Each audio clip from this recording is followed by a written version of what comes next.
Hey, welcome everybody to Appalachian Trail Talk, leg number 5. And this is the one that took me from the N.O.C, and not the Hill Outdoor Center, to Fontana Dam, which is the entrance to the Great Smoky Mountain National Park. Now, it's only about 30 miles, so for some of you, that's going to be 2 days. For me, it might be 3 days. I think I kind of planned on 3 days. You definitely, as we talked about before, you want to get a mail drop at the N.O.C. There's not really a place to buy anything other than some candy bars. There is a gas station that I did see as we were driving from our cabin, but I don't know if you can probably rely upon that. You're going to have to get a ride to something like that. So it's just the easiest thing is just to have a mail drop sent into the N.O.C. And you can do that from Hiawassee, you can do that from Franklin ahead of time, okay?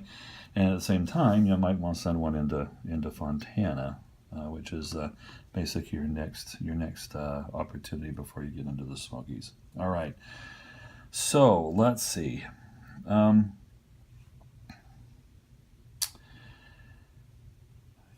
As you climb out of the N.O.C. here, as you can see, you've got a pretty grueling climb. You started at 1,700 feet. By the time you get done, you're going to get up to 5,000, and you can do this in a day. Okay, this is doable. It's not even, I mean, from 37 here to 45. I mean, that's not even 10 miles. Okay, this climb up is, I mean, it's definitely a grueling climb. I had the thought that if the guy that was still with me hiking, he'd be pretty much complaining the whole way up. But it was not a bad hike up. There is excuse me, there is a memorial here, which is probably the first of many that you're going to see on the Appalachian Trail. This was to a fallen forest worker, a firefighter. Okay, and I'll just go ahead and throw a shot into that memorial now.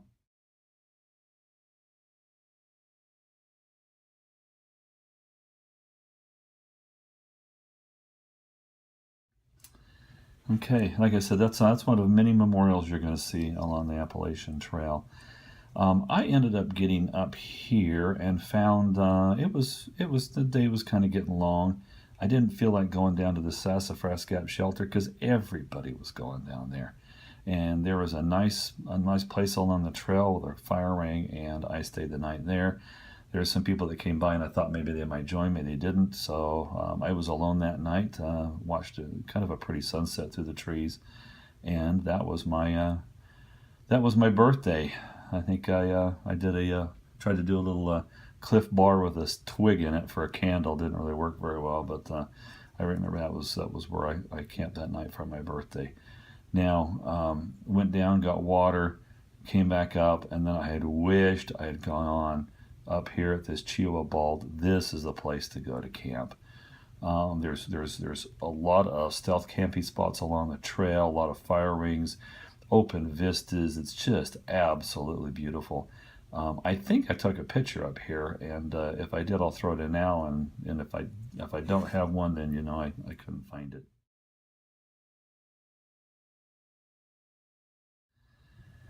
So anyway, this is where I think there was better camping. I even made a note that there was a better camping up here, and this is where I would have gone. Then it's a pretty steep descent down here. This'll keep you excited coming down. And a lot of times, you're going downhill is harder on your knees than going uphill. I'd rather climb than go down any day. And then into Steoa Gap. Obviously, there's an opportunity here to probably catch a ride somewhere. You can see that there is a hostel here if you need to go into a hostel for bad weather, cold weather, whatever. And then you're going to have Jacob's Ladder. There were many other climbs that were as bad as Jacob's Ladder, but it was memorable because it was the worst at this point in time. This went straight up a ridgeline, no switchbacks. It was so steep that you did like 3 steps and then you had to stop and rest. 3 steps, stop and rest. 3 steps, stop and rest. And I remember what helped us get through that was I was pretty close to Hamfist at the time, and we started talking about going into Gattlinburg to the steakhouse that was there in town and getting some baby back ribs, and we'd talk about what kind of things we liked, whether, hey, do you like mashed potatoes or do you like baked potatoes, so we talked about food, climbing up this whole thing to be able to help us get through that. I don't remember much about the shelter here. I was probably pretty tired by the time I got done hiking that, and that's where we ended up staying the night there. Then the next day it looks like more kind of ridgeline type stuff. Some like all these little moguls, ups and downs. Don't really remember much about that at all. Oops, I launched that page. And once again, this is 15-mile days. These are shelters every 15 miles in my initial planning before I started hiking, and that really didn't work out real well for me. Once again, come back down, and then you have a huge descent. And I remember this descent. This just kept going on and on and on forever, coming down into Fontana Dam. Now, once you get here, okay, it's kind of, you're going to get psyched out a little bit. You're going to come to the marina. There's some restrooms and a Coke machine. This is one of those times where you should always carry 4 quarters on you somewhere. I know they have a lot of weight and you don't want to carry coins, but I was glad I had some change to be able to get a soda here at this machine. They also have a repeater. If you're a Verizon customer, you can be able to get cell phone coverage here. Nobody else has coverage, but Verizon does because they have a cell phone repeater. And that's the same for the visitor center. They have a Verizon cell phone repeater down there, and so that's the only service you can get. If you are going to want to call and make a reservation, you better do it before you start descending. Okay. So you cross, and then you have a kind of a naturally very nice walk that just kind of runs along the edge of a ridge line, so it stays pretty flat over to the shelter. And this is nicknamed the Fontana Hilton. It's a very nice shelter, kind of 2 halves facing each other with a breezeway in between. There's water right there. There's a cell phone charging station. There's a really nice fire pit, some picnic tables, and up on a little ridge, there's a place where you can put hammocks and tents. So this what they call it. This is a very, very nice shelter area. If you want to get to the visitor center, and this is not too apparent, it took a little while to figure this out. If you don't have a cell phone to be able to call, you'll never know. But what you do is you hike down to the Dam Visitor Center. Okay, and there is a shuttle that comes about every half hour, and it might be in this part of the AWOL guide. You go to page 25, it may actually talk about that. Let me see here if it does.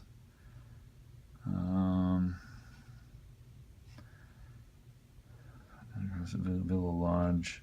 Yeah, there's some contact numbers in there, general store hours and stuff, and probably some shuttle information. But if you go down, you have to go down. They don't come to the Hilton up here. You got to go down to the Dam Visitor Center, and they will then you'll be able to shuttle into the lodge. And the lodge is where you can go. You can send packages to the lodge if you're not going to stay there as a guest. It's $5, or you can send it to the post office. And of course, the most important thing to remember is these little tiny post offices. They're only open for very short periods of time. You may find that the post office is open for 2 hours, from like maybe 1 to 3. So if you send something to the post office, you may be kind of forced into taking a zero there, waiting for it. Where you pay your $5 and the desk is always going to be open. You'll be able to go get your stuff and go. You don't have to rely upon the post office. So that's one thing to consider going in there is the post office may have limited hours, and especially if you're coming on the weekend, you pretty much won't be able to get any help. Let me throw this in here. This is, for example, here's your Fontana Village. Okay, here's your only Verizon phones. Okay, have coverage in the mapped area. Okay, here you come down to bait shop, and then you we'll see there's the Hilton. So you're actually coming down here. So you're descending down this way. Okay, you come across the Benton McKay Trail. There's people that hike this Fontana Road all the way in because they didn't know that if you just go here to the visitor center, okay, you can pick up a ride. No, I'm sorry. This is the marina. Then you have to keep going and you get to the Hilton here. And then you hike down here to the visitor center. Okay, there's the dam. And the shuttle will pick you up and bring you back up this way and then bring you over here and take you into the village where there's the general store and the post office. Okay. Anyway, so that's how helpful the little maps and the things like that are. So, do you have to send something here? No. If you're lucky and the general store is open, it's a good time of year. You'll pay dearly, but you can probably pick up some food. Can you do your sick? Because you normally, if you're going to hike all the way through the Great Smoky Mountain National Park, you can need 6 to 7 days of food if you're kind of a normal hiker. Okay. All right. And also, you have to get a permit to hike in the Smoky Mountains. Okay.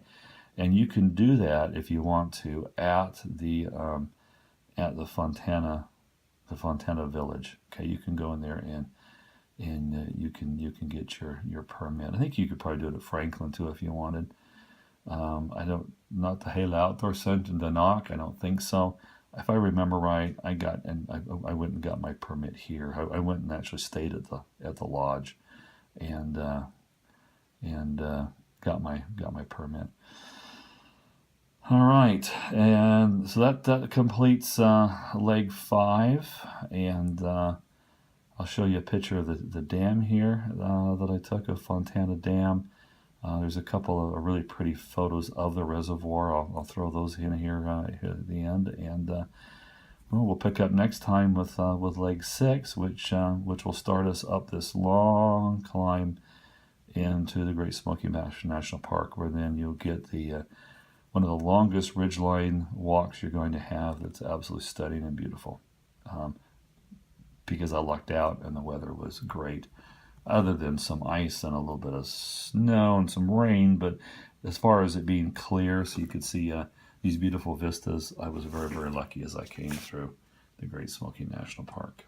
All right, everybody, have a great day. We'll see you next time. And if you have any questions, throw them in the comments and I'll throw them into my Q&A block that I do.